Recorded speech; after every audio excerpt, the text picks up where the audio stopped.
রাসূলুল্লাহ সাল্লাল্লাহু আলাইহি ওয়াসাল্লাম বলেন, যে ব্যক্তি আমার 40টি হাদিস আমার উম্মতের কাছে পৌঁছাবে তার জন্য আমি কিয়ামতের দিন বিশেষভাবে সুপারিশ করব। সুবহানাল্লাহ। নাম্বার 2, মানুষের মধ্যে যারা মৃত্যুকে বেশি করে স্মরণ করে এবং তার জন্য প্রস্তুতি নেয় তারাই সবচেয়ে বুদ্ধিমান।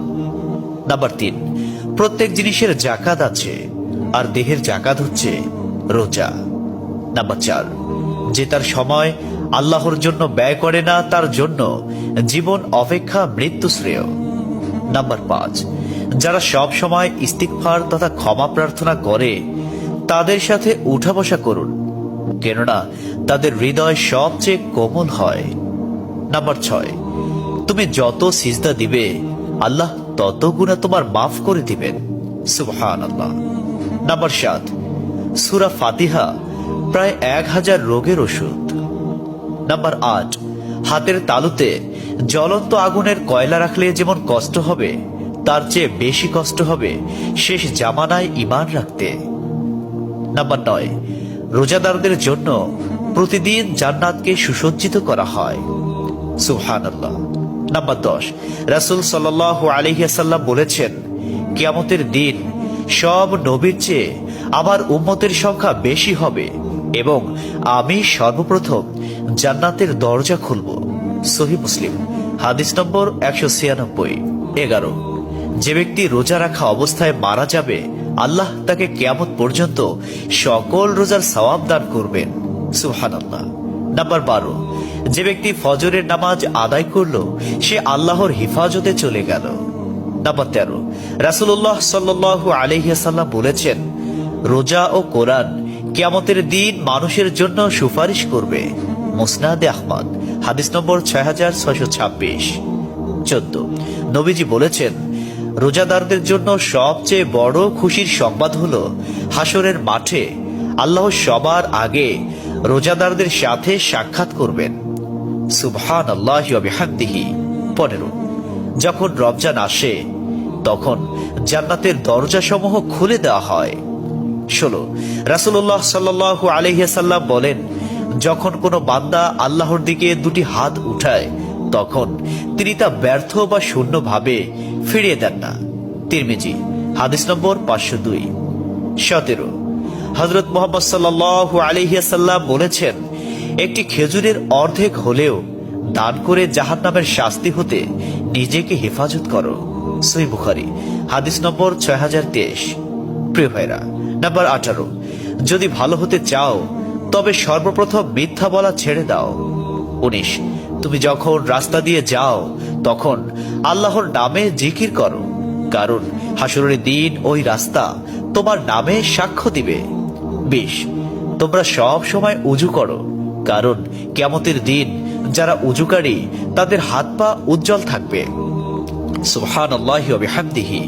21, যার দুঃখ বেশি তার প্রতি আল্লাহর রহমতও বেশি। 22, যখনই নামাজে দাঁড়াবেন জীবনের শেষ নামাজ মনে করবেন।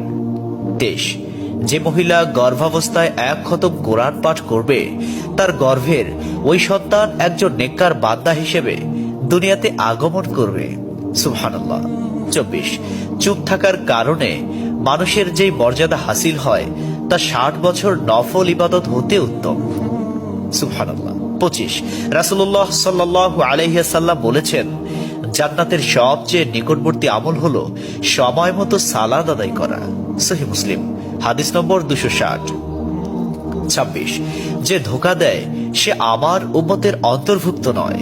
27, তুমি জানো তুমি সঠিক তবু তর্ক করো না, তর্কে জড়াইও না।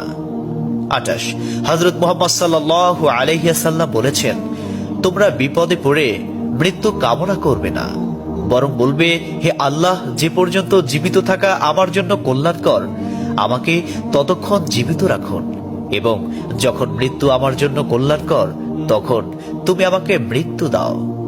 29, সূরা ইয়াসিনকে কুরআনের হৃদয় বলা হয়। 30, হযরত মুহাম্মদ সাল্লাল্লাহু আলাইহি ওয়াসাল্লাম বলেন, মায়ের একটি কষ্টের নিঃশ্বাস 7টি দোজখের চেয়েও ভয়ঙ্কর, আর একটি সুখের হাসি 8টি বেহেশতের সমান। সুবহানাল্লাহ। 31, যে অন্যের বাবা মাকে গালি দিল সে যেন নিজের বাবা মাকেই গালি দিল। 32, রাসূলুল্লাহ সাল্লাল্লাহু আলাইহি ওয়াসাল্লাম বলেছেন, আমি যা জানি তোমরা যদি তা জানতে পারতে তবে নিশ্চয় খুব কম হাসতে এবং খুব বেশি পরিমাণে কাঁদতে। 30, মানুষ যদি মৃত ব্যক্তির আর্তনাদ দেখত এবং শুনতে পেত তাহলে মানুষ মৃত ব্যক্তির জন্য কান্না না করে নিজের জন্য কাঁদত। 34, মহানবী সাল্লাল্লাহু আলাইহি ওয়াসাল্লাম বলেছেন, সূরা ফাতিহা তোমরা ধীরে ধীরে পাঠ করো, কারণ মহান আল্লাহ নিজে তার জবাব দেন। সুবহানাল্লাহ। হাদিস সূত্র মুসলিম 910। 35, রাসূলুল্লাহ সাল্লাল্লাহু আলাইহি ওয়াসাল্লাম বলেছেন, কিয়ামতের দিন যে জিনিসটি মুমিনদের পাল্লায় ভারী হবে সেটি হচ্ছে সুন্দর চরিত্র, আখলাক। আবু দাউদ, হাদিস নম্বর 4101। 36, কবরের ভিতরের প্রথম চাপ পৃথিবীর সকল কষ্টকে হার মানিয়ে দেবে। 37, হযরত মুহাম্মদ সাল্লাল্লাহু আলাইহি ওয়াসাল্লাম বলেন, যে ব্যক্তির অন্তরে এক সরিষা দানা পরিমাণ অহংকার থাকবে সে জান্নাতে প্রবেশ করতে পারবে না। সহিহ মুসলিম, হাদিস নম্বর 91। 38, কিয়ামতের দিন ওই ব্যক্তির জন্য সুপারিশ করা হবে যে প্রচুর শীত উপেক্ষা করেও ফজরের নামাজ আদায় করল।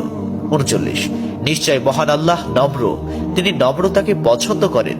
তিনি নম্র স্বভাবের লোকদেরকে যা দান করেন তা কঠিন স্বভাবের লোকদের দান করেন না। আবু দাউদ, হাদিস নম্বর 4807। 40, কবর মানুষকে দিনে 70 বার স্মরণ করে এবং ডাকে।